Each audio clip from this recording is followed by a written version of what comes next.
In questa terza parte della lezione andiamo a spiegare che cos'è la triade e come è stata gradualmente costruita. Vorrei però iniziare precisando qual è lo scopo di questa parte della lezione in specifico.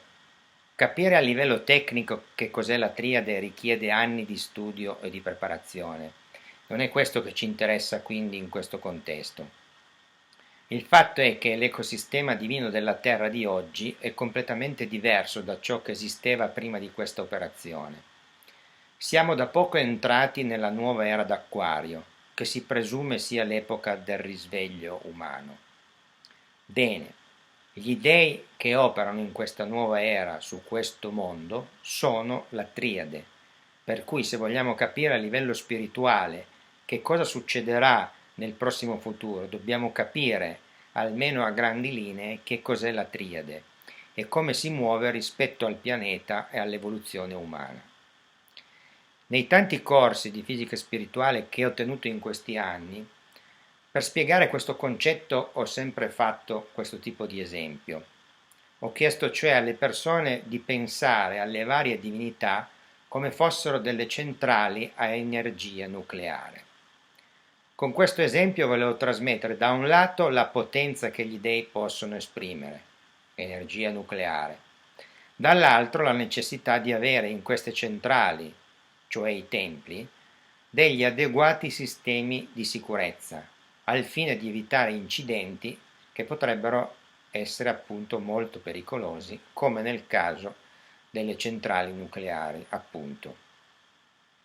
Alla luce dei tanti problemi di cui ho parlato nella parte precedente, possiamo tradurre gli stessi con altrettanti problemi nei sistemi di sicurezza di queste varie centrali, sempre seguendo l'esempio della centrale atomica. Allora possiamo immaginare, da questo punto di vista, le operazioni della triade come una lunga serie di riparazioni fatte ad ognuna di queste forze divine.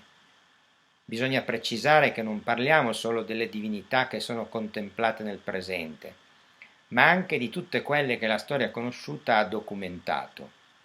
Ognuna di queste, infatti, rappresenta un serbatoio di energia che si trova al di fuori del tempo. Il fatto che la civiltà che ha costruito quella divinità non sia più presente non significa che l'energia sia scomparsa. Esiste un livello di realtà, una dimensione al di là di quella fisica ma sovrapposta a quella fisica, in cui tutte queste forze divine sono presenti, passate, presenti e future. Quelle storicamente documentate, le divinità che appunto sono state documentate dalle varie ricerche archeologiche e quant'altro, sono circa 1800. Il programma Triade rappresenta un insieme di operazioni di magia teurgica con le quali sono state contattate tutte queste forze divine, muovendo l'energia dei loro serbatoi e creando una struttura nuova con una metodologia diversa. La differenza sostanziale è che mentre in passato ogni forza divina era sovrapposta ad una certa zona geografica e su quella zona poteva esercitare la propria influenza, un'influenza che veniva esercitata sugli eventi e sugli esseri viventi di quella zona, mentre con l'attivazione della triade, quelle stesse divinità con una serie di trasformazioni ed adattamenti apportati attraverso le stesse operazioni, sono oggi collegate in una rete unica, una cosa molto simile alla rete internet, curiosamente. Quindi ripeto, prima le divinità erano collegate ognuna ad un proprio territorio. Oggi invece non esiste più una divisione territoriale, ma l'intero pianeta è oggi il territorio della struttura triade nel suo complesso. Per poter fare una cosa del genere, tutte le forze divine sono state orientate su una frequenza generale, pur mantenendo le loro caratteristiche specifiche, ma era necessario questo orientamento su una frequenza generale, che è quella rappresentata dalla divinità dominante in questa era d'Acquario. Questa frequenza corrisponde ad un nome ben preciso, di cui adesso diremo alcune cose. Prima di dare dei nomi è però importante spiegare cosa rappresentano e che funzione svolgono.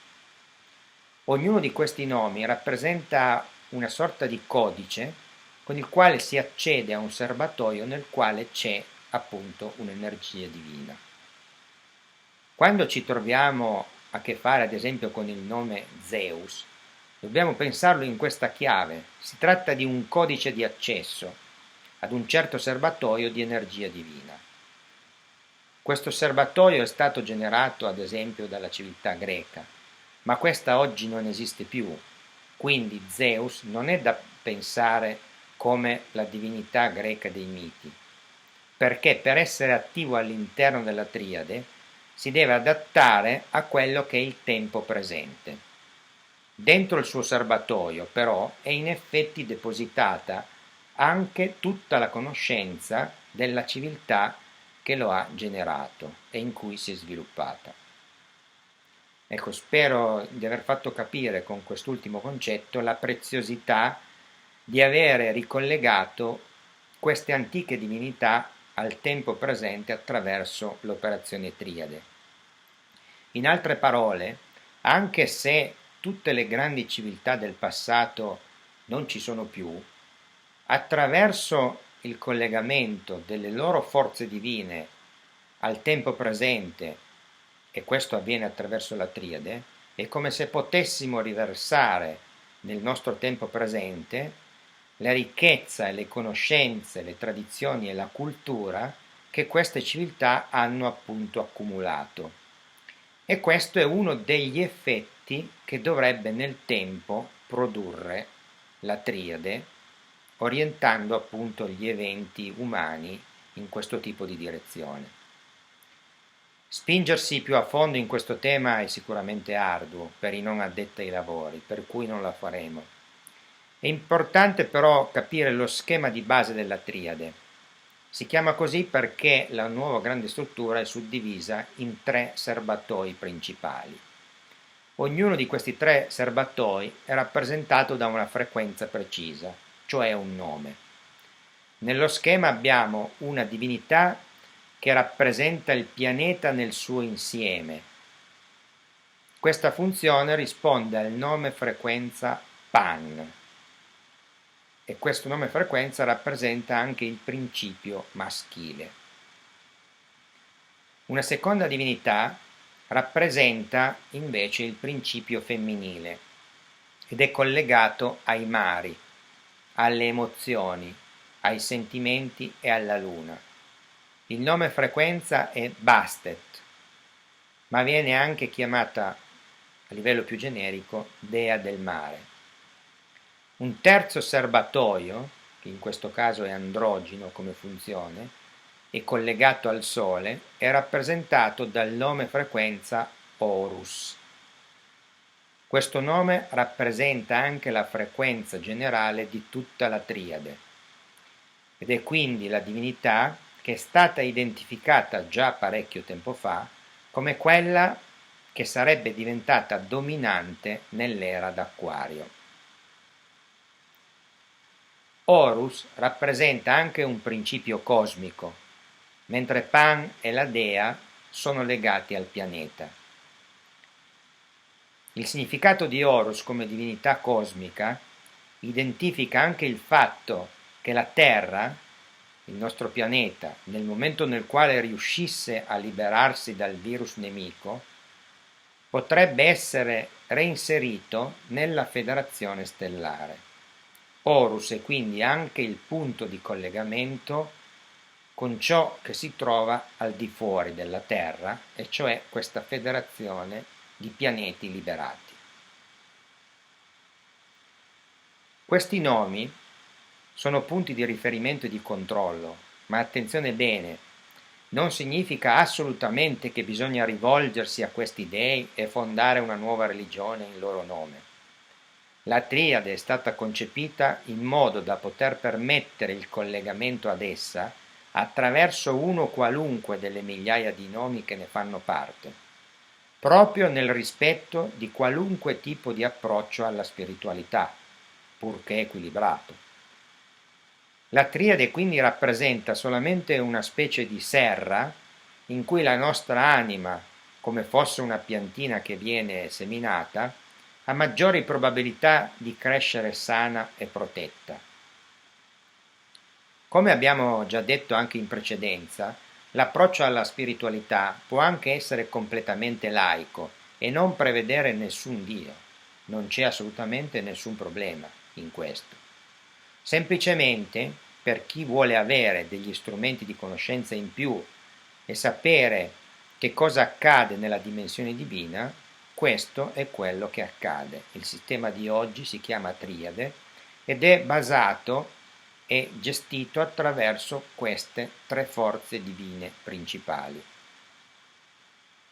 Poiché la funzione delle divinità è anche quella di dare una direzione agli eventi umani, possiamo dire che la triade rappresenta un programma per portare l'umanità verso la sua realizzazione.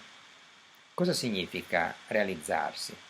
Significa per prima cosa liberarsi dalla presenza nemica, successivamente potersi collegare come umanità terrestre a quella di altri mondi. Bene, siamo giunti al termine di questa complessa lezione, per cui vi saluto e vi rimando alla prossima lezione nella quale andremo a sviscerare il mistero del Graal.